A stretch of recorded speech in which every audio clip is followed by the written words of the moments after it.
Okay, we're going to give this another shot. I've had to abort the attempt a couple of times. We're going to go over how to do an essay test, which is a really valuable skill at the university level. A lot of your classes will actually involve you doing essays in class under pressure, under a time constraint. And being able to do that very well is a skill that you should develop. I'm going to go ahead and share the screen right now. I'm going to come over here. So that should be share screen. So now you can see me. And okay, so we're going to go to the PowerPoint right here. Here's our PowerPoint. Try to make this a little bit bigger, see if it stays where I want it to be. Well, it won't. We'll just go with this. Okay, so essay test taking strategies, basically how to approach writing for a test. Essay tests are good, believe it or not. Unlike other forms of testing, the essay format allows you to demonstrate that you actually know the material as opposed to just spitting out memorized bits of information. So if I want to know that you understand something, an essay test is a valuable format. So instructors like to use it for that reason. So why are essay tests bad? Well, they're not really bad. For students, they can be intimidating, which is why you need to follow some strategies that we're going to go over here in just a minute on how to answer them. For instructors, frankly, they can be time consuming to grade. So oftentimes instructors might incorporate an essay question in an overall test that might have identification, matching, multiple choice, true, false, things like that. So what are you being tested on? Well, content, obviously, but whether you like it or not, you're also being tested as to how well you can perform under pressure, how quickly you can pull that information up and then give it back to the instructor in a format that's easy to understand and to digest. So what are some strategies? Well, before you even take the test, probably the most important strategy you can do is to study. So make sure that when you are in class, you take accurate notes. And your instructor will clue you in as to what will be on the test by emphasizing certain things in class and in the text. We may go over a note-taking strategy later to discuss this more in detail, but the point is pay attention to what the instructor emphasizes either by writing it on the board or mentioning it several times or punctuating it with body language and things like that. And if your instructor holds a review prior to the test, well, that's so much the better. So preparation before the test is the one most important thing you can do to ensure that you do not freeze up, that you can recall what's being asked of you, and so you can be successful in this testing format. Now, strategy two. I know this sounds obvious, but read the instructions. Don't just jump into an answer thinking you know what the instructor wants. Read the answer prompt in its entirety. We're looking for very specific answers. One of the hardest lessons I learned as an undergraduate was that you have to answer the question.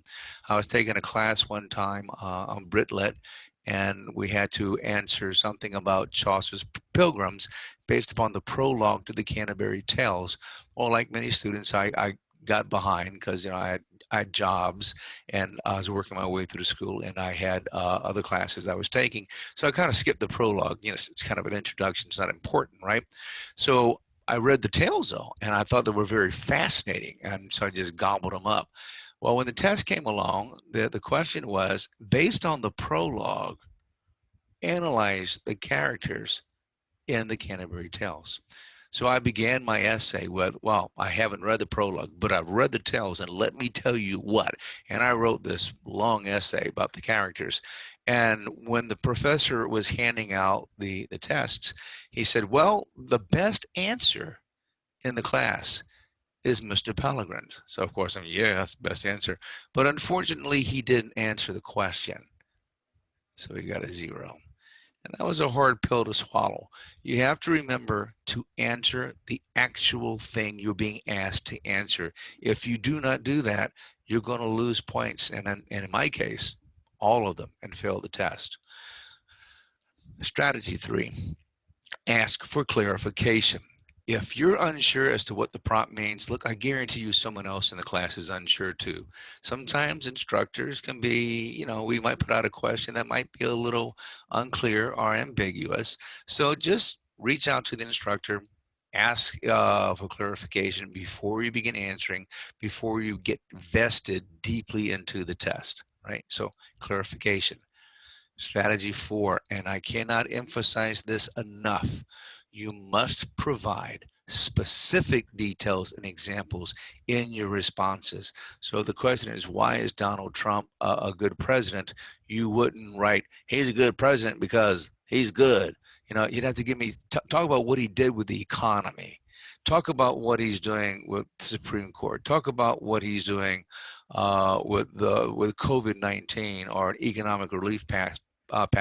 By the same token, if I would ask you, why is he a bad president? Again, give me specific details.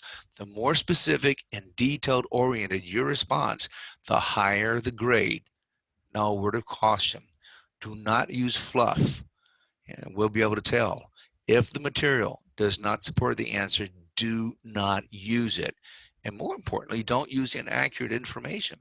So if you're writing about the play Hamlet, for example, in a British literature class, and you say that Polonius gives the soliloquy to be or not to be, and we all know that's Hamlet, yeah, you got it wrong.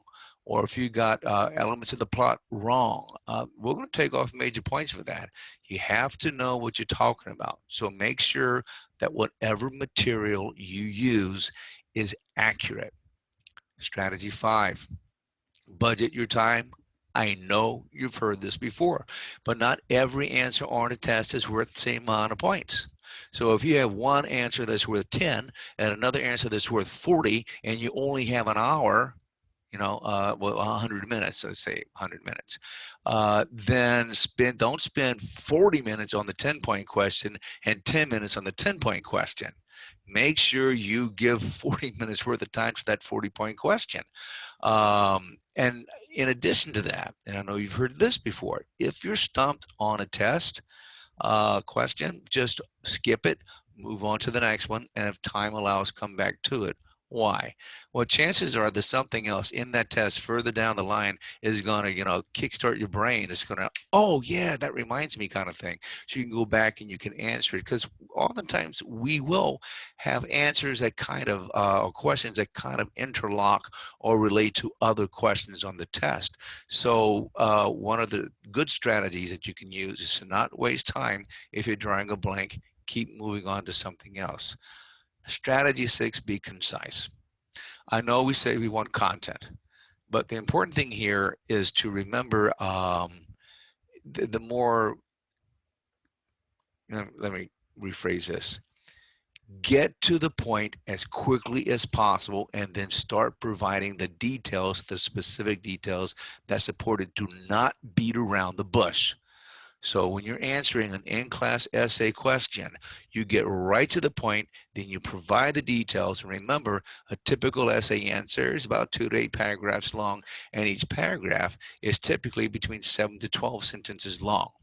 Remember, more is not necessarily better. Quantity is not as important as quality. So don't just put in words to put in words. Put in specific details that specifically answer the question, and you will do well on an essay question. Number 7 kind of goes without saying, really, but write legibly and clearly. If we can't understand what you wrote, how can we even assign points? And moreover, we might not actually give you the benefit of the doubt and go, oh, well, he or she probably knew that. If you can't demonstrate that you know the material, it's going to cost you. So take your time to make sure that what you're writing can be read by somebody else. And I understand the problem. I have very terrible handwriting, and the older I get, the worse it gets. So I myself have to make sure that when I'm doing these sorts of things, I'm very careful that someone else can read what I have written. Number 8, use an outline. Before you jump right into an essay, outline the flow of your ideas briefly so you can see where they go. So this main point is going to go here, this is going to go here, this is going to go here. This upfront preparation will keep you from bouncing all over the place in your response, making it a tighter, more unified answer. And it also eliminates waste of time, so you don't wind up repeating yourself or wondering where you're going next. So if you have an hour before you for a test and you have this essay question you need to ask, take a couple of minutes to sit down and outline where you're going to go. Strategy number 9. Do not spend too much time on an introduction and a conclusion. You know, for out-of-class essays, a well-developed introduction and conclusion are important. However, for essay tests with the time constraint, the body of the essay is simply the most important, as it is for out-of-class essays. Having a great introduction and a conclusion will do you no good if your body is underdeveloped. So when in doubt, give more attention to the actual meat and potatoes of your answer, the body of the essay. So if you wind up with only a couple of sentences in that introduction because you spent all of your time on the body, that's much better than spending a heck of a lot of time on the introduction and really short shifting the body. Number 10. Yeah, I know it sounds obvious, but you need to use paragraphs in an essay test because that's what an essay is, right? Introduction, body, conclusion. So you have to have paragraphs for your main points. Many students don't bother with this. As frustrating as it can be and as plain as it can be, they simply don't do it. Well, don't be that person. The outline and strategy A can be very helpful here as it details where your main points will be placed. So simply follow the pattern. Introduction, usually 1 paragraph. Body, 3 to 6 paragraphs. Conclusion, 1 paragraph. Right? Make sure it follows that. And then it's easier for the instructor to follow where your main points are in the progression of your argument. Finally, review. If you have time, go over your essay, check for grammatical and spelling errors, look for unclear points, and anything else that stands out that's obviously flawed or incorrect in some way, because it is very common for us to make silly errors in a first draft, especially when we're writing under pressure. So take the time to look at the material again before you turn it in for a final grade. Now, what are the common question types you're going to get on an essay exam? Well, there's 5 of them you're going to get. The first one is identify. And I'll do this and I'll say, well, identify, and I give you, say, Polonius in Hamlet. Well, all I need to know about Polonius is he's an advisor to the king. He's the father of Laertes and Ophelia, right? And that's all I need to know. That's not an essay, is it? So these identifications are typically much smaller and don't even necessarily require complete sentences. So ask yourself the question, what is the idea or concept in question, or what are the main characteristics, or what does this mean?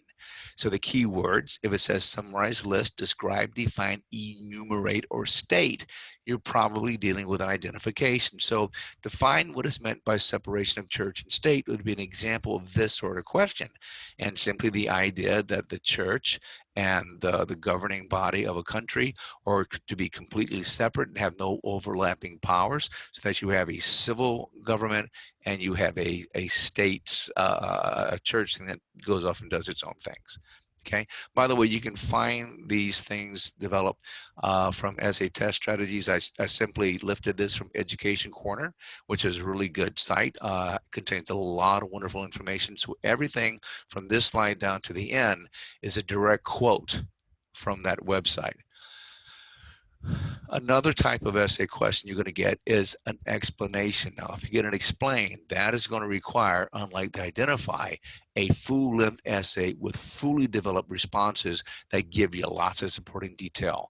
So again, ask yourself, what are the main points? You know, why is this the case? So look for keywords like discuss, explain, analyze, illustrate. Here's an example question. Discuss the differences between the political views of Democrats and Republicans. And how you do that? Use specific examples from each party's 2017 presidential campaign to argue which views are more in line with the U.S. national interest. So when we look at this particular question prompt. We're going to look at this word right here. We're going to look at discuss. Okay. Then we're going to make sure we're looking at the differences. So that's going to be a comparison and contrast, right? And it has to be between Democrats and Republicans, right? So in my answer, it must do those things exactly.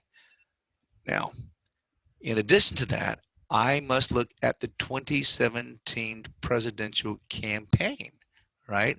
And I have to use specific examples from those campaigns to show which of these are more in line with the national interests. All of these things must be answered because the prompt is asking for them. So before you begin writing, you need to sit down, pull the prompt apart, see what you're being asked to do. So the discussion. So I'm looking at the 2017 presidential campaign. I'm looking at what the Republicans said and specific examples. I'm looking at what the Democrats said and specific examples. And then I'm trying to show how they are more in line with what I might consider to be, or you might consider to be, U.S. national interests. Those are all things you're being asked to do. So you have to make sure that you do them. And if you leave one of those out, if you only discuss the Republicans and not the Democrats, or if you don't show how they tie into the national interest, you're going to lose points because you're not doing what the prompt is asking you to do. So before you jump right in, you pull it apart. And this obviously is a comparison contrast essay. So you outline it as such, and then you begin giving your answer. Another type of question, and we talked, is comparison contrast. So you ask, what are the similarities? What are the differences? Look for compare, contrast, relate. For example, compare the value of attending a community college to the value of attending a four-year university. Which would you rather attend? So this blatantly right out says, show the strengths and weaknesses of attending community colleges and strengths and weaknesses of attending a university. And then this is an opinion at the end. Based upon that, which would you rather attend? So you have to make sure you talk about those two things and the strengths and weaknesses of those two things, and based upon that, why you would rather attend one over the other. So again, this is the common one that you would get. You would commonly get an explain, you will commonly get an identify, which is simple. And then the next one is an argument. Argue essay questions require you to take an opinion, form a position, and to defend that thing. And the way this works is you come out with your argument as early as possible and spend the rest of the essay defending it. So ask yourself when you're doing this, okay, what position do I want to take? What's correct? Why is this true or why is this valid? And look for keywords like prove or justify.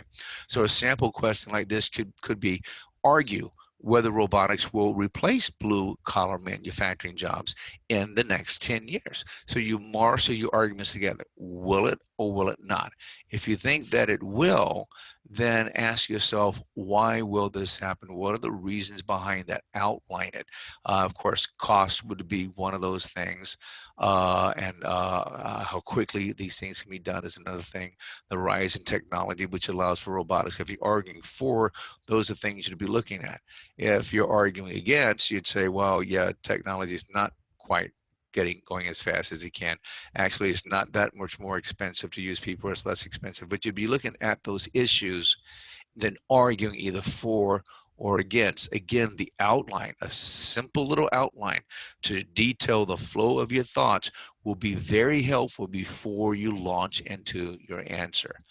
And then finally, assess. Assess essay questions involve assessing an issue or an idea or a question by describing acceptable criteria and defending a position or judgment. So you again asking, what are the main idea? What's the main idea issue? What does it mean? And why is this issue important? What are its strengths and weaknesses? So keywords in these sorts of prompts: evaluate, criticize, evaluate, and interpret. I use evaluate twice. I apologize. So an example question would be, with respect to the U.S. national security, evaluate the benefit of constructing a wall along the southern border of the United States of America. So that would be evaluating how effective a wall would be in respect to our national security.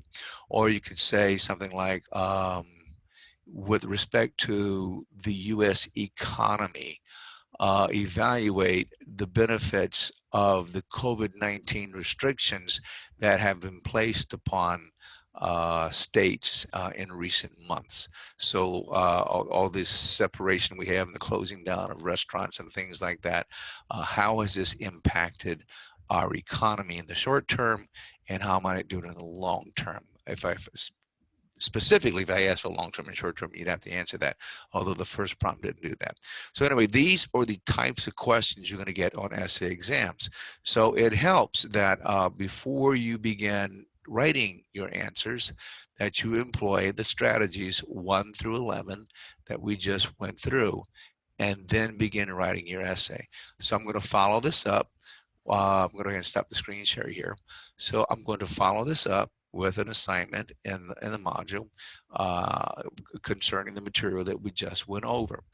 I don't know how much of this essay testing you're experiencing right now, because we're at a community college level. But my guess is that if you're taking a psychology class or a sociology class or a history class, these sorts of things where you have these sorts of disciplines where it's important that you explain ideas and that you take positions, you're going to be running into these sorts of essay tests. And I promise you, if you take a higher level lit class, you're going to run into that as well. It's a very common thing to have. And as I said before, instructors like to use them because they show that it gives you an opportunity to prove you know the material, as opposed to just regurgitating information for a test. But based upon how much work it is, this may modify what the instructor will actually do. So I can guarantee you in an English class, you're going to get an essay test because that's what we're about. But in other disciplines, because it's so much work to grade these things, you may only get a piece of the test. That's an essay portion. But the same skills we just talked about, the same strategies we talked about still apply, whether it's a portion of the test or just the whole test. Anyway, this is going to conclude the lecture on how to take an English, how to take an essay exam. And I'm going to go ahead and stop the recording here.